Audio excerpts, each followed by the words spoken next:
Welcome to this briefing of the Jerusalem Press Club, JPC. Another one in a series, Israel Alive and Kicking. We've been running for the international press since the beginning of the coronavirus crisis. Today we host MK Ayelet Shaked of the Yamina party, former justice minister.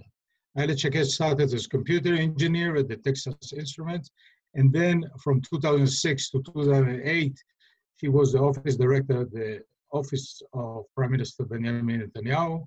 2010, she established My Israel with Naftali Bennett, led it until May 2012. Then her career took her through the Jewish Home, the New Right, and Yamina. Between 2015 and 19, she was Minister of Justice and was selected by few Israeli newspapers as one of Israel's most influential women. Thank you so much for joining us. Why don't you start with an introduction about where you stand now, what is the situation as you see it in terms of government, applying the Israeli law, judicial issues, etc. Okay, thank you very much. So I'll speak a few minutes about the Trump plan, and then please ask me any question you have, political, whatever you want, personal, whatever you want. So in Yamina party, although we went with the prime minister together in the last year, from one election to another, he chose to break the bloc, the right bloc, and actually establish a government with the left and without us. So currently the ideological right, which we represent them, is in the opposition. But regarding Trump plan and the sovereignty in Judea and Samaria, we definitely plan to act according to what is right and not take into consideration any political political step. We are going to take the right decision according to our view, of course. So we definitely support Israeli sovereignty in Judea and Samaria, but we are against a Palestinian state. Trump plan talking on one hand on sovereignty in 50% from Area C, which is 30% from Judea and Samaria, but on the other hand, establish a Palestinian state in the rest of the area. We support the sovereignty, but we see few problems with the way it should be implemented. First of all, we didn't see any map, we saw only the map that the American published a year ago. This map creates a problem with isolated villages, isolated settlements, Israeli settlements, and few of the biggest Israeli settlements, according to this plan, should be freezed and be totally isolated. Like Otniel, like Har Bracha. So definitely we want to fix the map and not to freeze any settlements. Settlements, as I said, like Otniel and Har Bracha are one of the biggest settlements we have, and we don't want to freeze them. Another issue with the plan is that all the other area, the other 50% of Area C should be freezed. Palestinian and Israelis supposed not to build there at all for 4 years. First of all, there is ongoing illegal Palestinian buildings in Area C. They are building thousands of houses in Area C, illegal houses. Unfortunately, in Israel, we are not forced the law enough there, and therefore there is a big illegal building, and we're afraid that if we will freeze the building, they will continue to build in this area, so it's something problematic from our view. Also, in the current map, there is an annexation of area with more than 100,000 Palestinians. We show it to the Americans. I'm sure they will do a correction to the map, because if we are not applying sovereignty on all Area C, and we apply sovereignty only on 30% from Judea and Samaria, we don't need, to annex the Palestinians but I'm sure, I hope that the American will fix it. So as I said, we strongly oppose to the creation of Palestinian terror state, which would become a launching pad for missiles aimed at Tel Aviv. We did this experiment one time in Gaza. We don't want to return on this experiment again. We don't know what will be the administration in the United States. No one knows who's going to take the election, whether it will be Trump or Biden.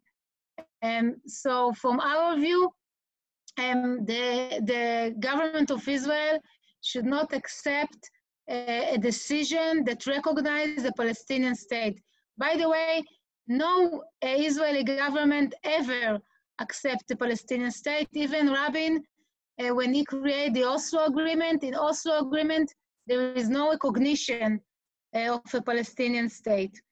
There is 8 conditions in Trump plans that if the Palestinians meet those 8 conditions, then they will be able to get a state. And we know that those conditions are hard for the Palestinian to meet, like canceling all their laws against gays and disarm the Hamas from its weapons and stopping the terrorists their money in the jail, to terrorists who are in jail money. And we don't see the Palestinians stop doing that, but we definitely think that in 1 or 2 or 3 years, the American administration, the US administration can say, okay, they are not meeting those conditions, let's progress.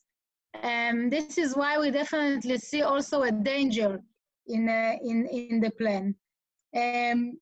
We met the settlers' leadership this week. They are against the plan as it is today. They are also asking to create changes in the map, and that they will have, that we will have territorial continuity in Israel, in the Israeli settlements, because right now there isn't. That's it. Let's take some questions if you have. Thank you. Thank you. Well, let's go back to where you started, and that's the forming of the government.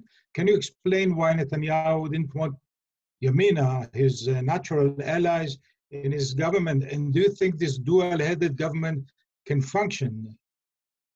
Netanyahu just chose this time to create and establish a government with the left, and he didn't want. No, Netanyahu doesn't like aggressive and dominated politicians. So if he can, he thinks that if he can do it without us, I think he prefer. Although he promised to our voters, to his voters, that he will keep the bloc, he didn't meet his word. Regarding the government, no one knows if it will last. Right now, I can tell you, the atmosphere in the Knesset. The atmosphere in the Knesset right now is that it will not last more than a year, and that Netanyahu will not want to, give the Prime Minister office to Benny Gantz. But this is just currently the atmosphere in the Knesset. No one knows. This is, in politics, no one knows what will happen. We don't know what will be with the coronavirus in Israel. Right now, as you know, it is under control, but we don't know what will be the economy situation in few months from now. So in politics, we know the present, we don't know the future. As you said, Netanyahu doesn't like strong politicians around him. I think in his speech before his trial, he said that if you don't vote for me, you'll get poodles, or people like poodles, something like that. Regarding the applying Israeli law in Judea Samaria, even according to your plan, how will it change life in the West Bank for Jews, especially in terms of concrete issues like real estate, infrastructure, etc.? So if we apply sovereignty, then everyone will be in Judea and Samaria. They will use the same services as in Israel. from a real estate perspective, the Ministry of Housing, the Ministry of Housing will be responsible on building the apartments there, and not the Minal Azachi. And not the Koget, yeah, in Judea and Samaria. So it will normalize the life there. It's not a huge, change in life of the citizens, but I think it will be easier. There's a lot of opposition to the plan, and mainly on security issues. The commanders for Israel's security issued serious warnings against the annexation. What is your reaction to this? In every huge or big step that we do, people gave threats, and when Begin applied the Israeli law on the Golan Heights, many people here in the Knesset and in the Ministry of Defense told him that it will dangerous the relationship with the United States, and it will be dangerous to Israel around the world from a diplomatic perspective.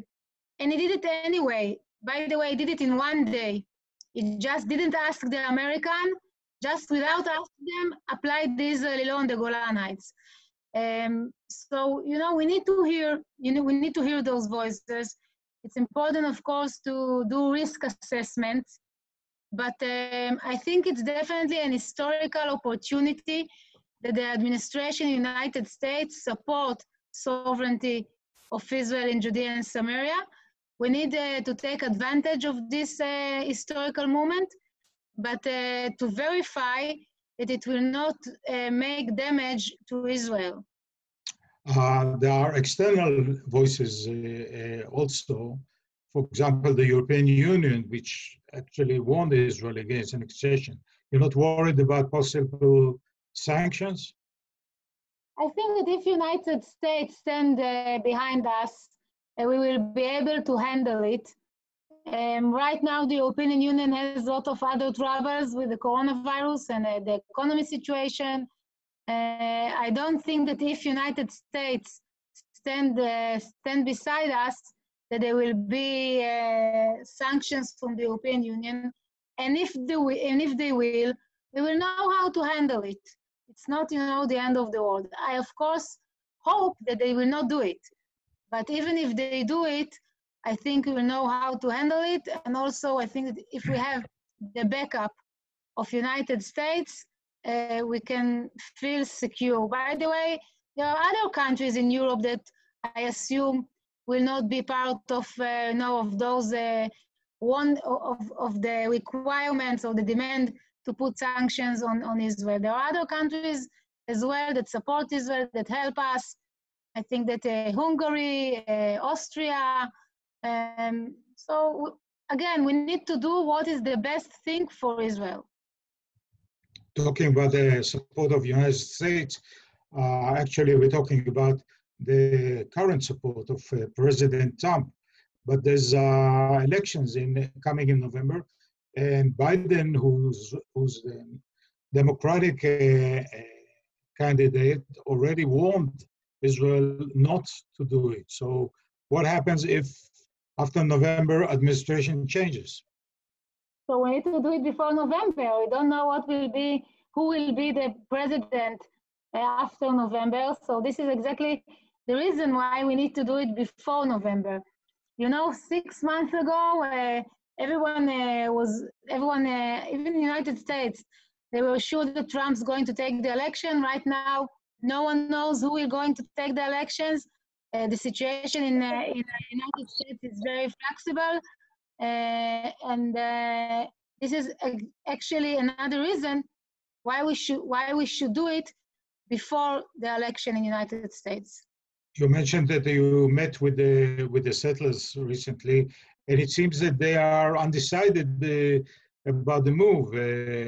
Maybe they're worried about the isolated settlements who will be surrounded by a Palestinian state, or they suspect that perhaps Netanyahu only wants to make this his legacy in rhetoric only, without actually implementing it.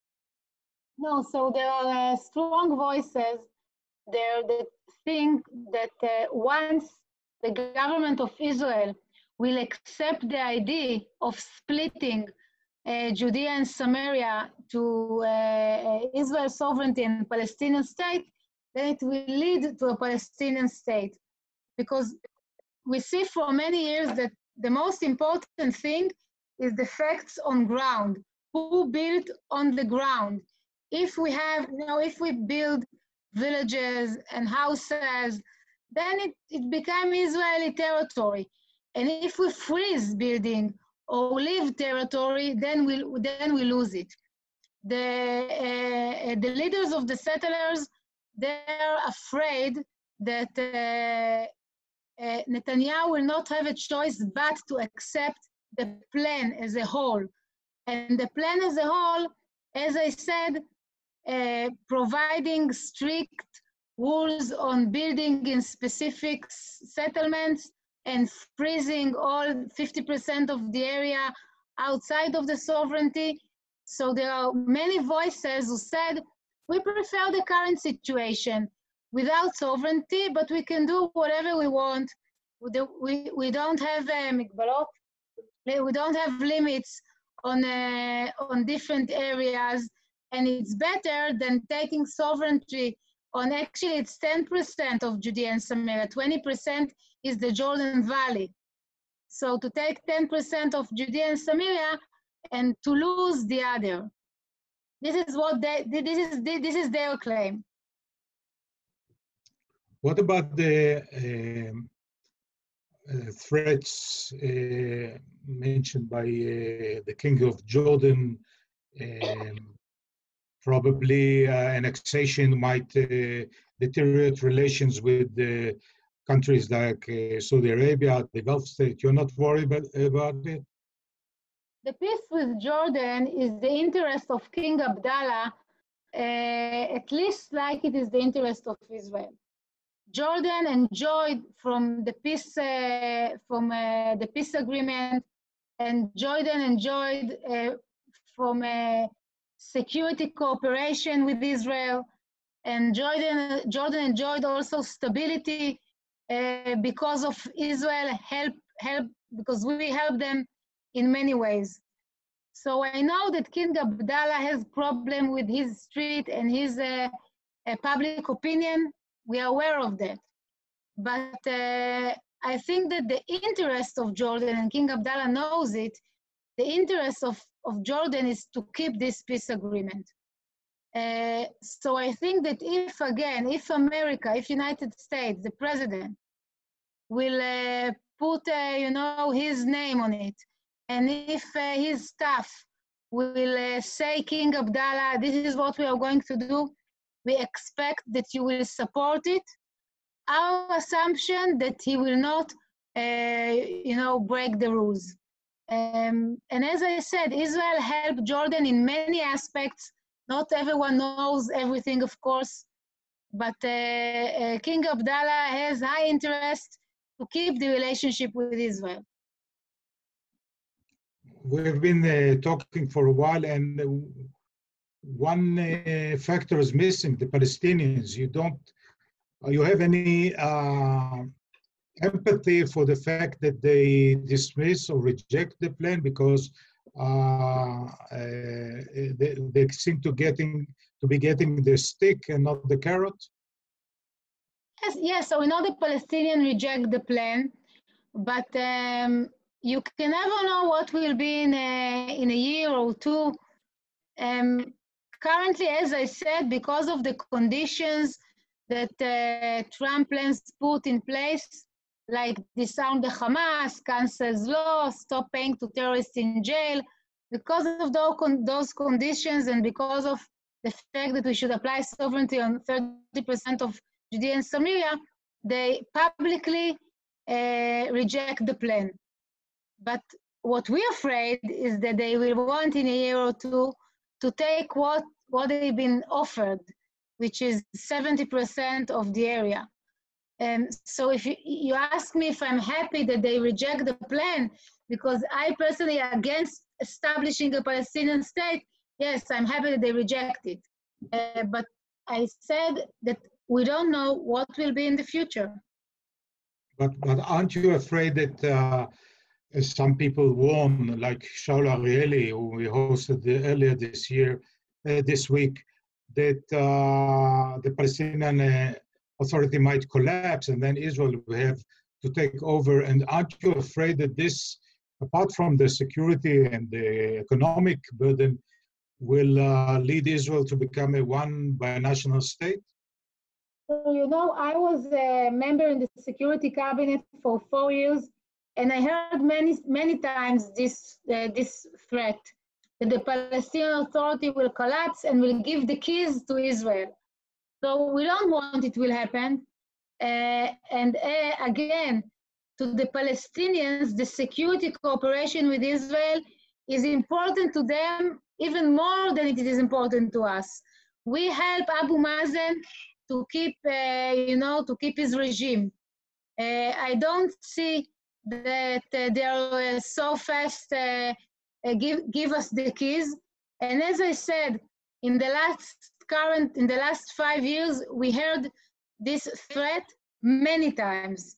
This again should not be the reason why to do it or not to do it. And if you ask me specifically, I don't think that Abu Mazen and his staff will want to להתפרק מהשלטון. To give away the power to Israel. They enjoy to be on power, and I don't believe it will happen. But what is your future vision of the area between the Jordan River and the sea? I mean, you're not afraid of a binational state here? Okay, so one state is not a solution. It's very important for us to keep Israel as a democratic and Jewish state. And what we see as a solution for the future is that Israel will apply the Israeli law on Area C. In Area C, we have almost 500,000 Israelis and around 200,000 Palestinians. Give them citizenship.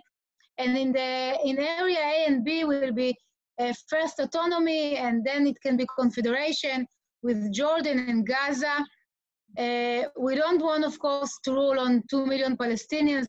We think that they have to control their lives, but we definitely see Area C as part of the state of Israel, and we want in the future to apply sovereignty on all Area C. Let's move to another subject. The Supreme Court decided not to intervene in the new coalition deal, but criticized the fact that someone who is charged with corruption serves as prime minister. As a longtime critic of what I would call imperialism of the court, what is your opinion about that? I think that it's not the business of the court. You know, Netanyahu was elected in a democratic election. The law allows him to be a prime minister, and I think that the Supreme Court should have said that they are not interfering. By the way, they didn't. They just wrote, all the judges wrote their opinion. You just quote Judge Mazuz with his opinion. I don't think that he should say to the people what is moral and what is not moral. We had elections. Netanyahu won the elections. I have a lot of criticism, of course, about Netanyahu. But regarding the fact whether he can be a prime minister, if the people choose him, yes, he can. Even if he's indicted with the charges of bribery, fraud, and breach of trust? Yes, you know, all the data was in front of the public before the election. The indictment was already in place. The public knew the facts and took and did his vote, you know. Specifically, the law said that a prime minister can function under indictment.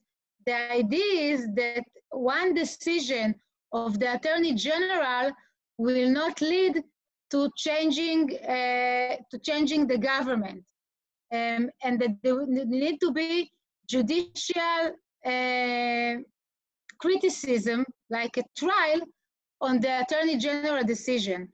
This is why in the law, which was established, I think in 2000, the politicians back then thought that the Prime Minister can stay in his place under indictment till a final conviction. Let's move for a second from the legal sphere into the moral or ethical one. You have no problem with the fact that somebody who's being charged with corruption is the Prime Minister? Forget about the legal aspects. You know, I am in another party. I'm in Yamina. We offered the Israeli public the alternative to vote to ideological right-wing party like ourselves. We got 6 mandates. He got 36 mandates. I think that the public said what they think about it. I offer alternative. This is the best I could do. You've been promoting the French law, which will prohibit the judicial process against an acting prime minister. Why is that? Wouldn't it lower the standards of public corruption? No, you know, if you look at the fact, since 1996, since first Netanyahu government, every prime minister was under investigation. You know that William Barr, the Attorney General of the United States, said 2 weeks ago when President Trump approached him and told him to open investigation against Obama, he said that in modern democracies, in the current years, modern democracies use the criminal tools for political purposes. And the fact that in Israel since 96, every prime minister was under investigation, I think it's a problematic issue.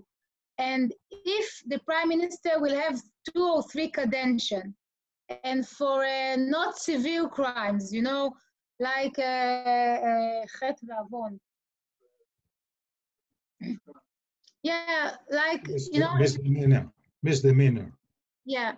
So for those kind of things, I think that there is a reasonable in the French law, and we can adapt it. Again, if we will said that it's only for 2 or 3 cadences. Okay, last question. Last question is looking back at the second round of election. Do you think it was a mistake by you or Bennett not to join forces with Gantz, and things would have seemed quite differently today?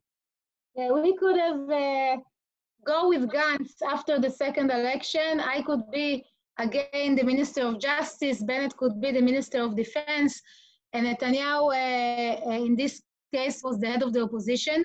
We stay loyal to the right-wing camp, to the right-wing bloc. Netanyahu this time didn't stay loyal to the right-wing bloc.